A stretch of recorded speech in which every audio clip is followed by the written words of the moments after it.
Dende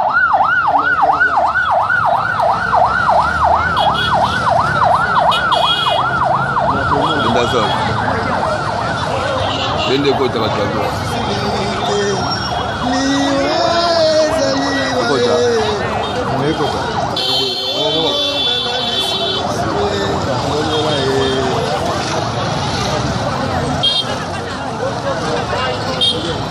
Donc on est ensemble quoi.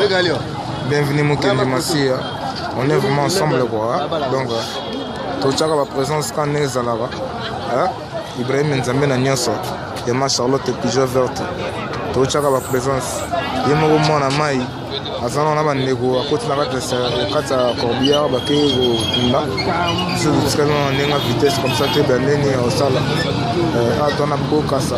Tona bokasa. La pointe na kabalo. Place la Bidembe.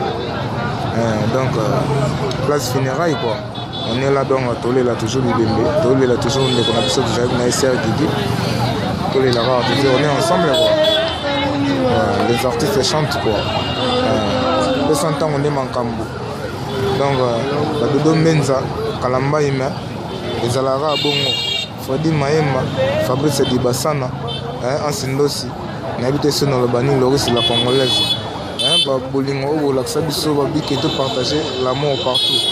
Yango Obiso to sala quoi. On est toujours ensemble là to Kabula Mawa. Naba Oyo Bazana Mawa. Zabongo quoi. Donc on a mis nenga le baté quoi. Machallah te Pigeon Verte. Ba mote belé.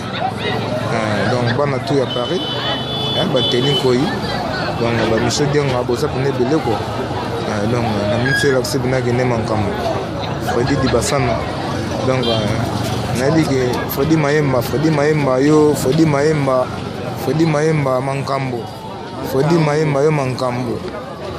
Donc Fabrice Dibasana ndé yepé sous solution. Donc bien tout vraiment tout ça ensemble.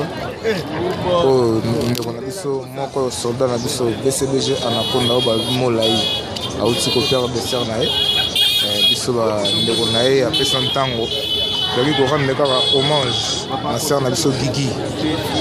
Donc c'est la qui a tiki biso on est toujours ensemble quoi dans les bons check les petits King annoncent toujours l'été comment check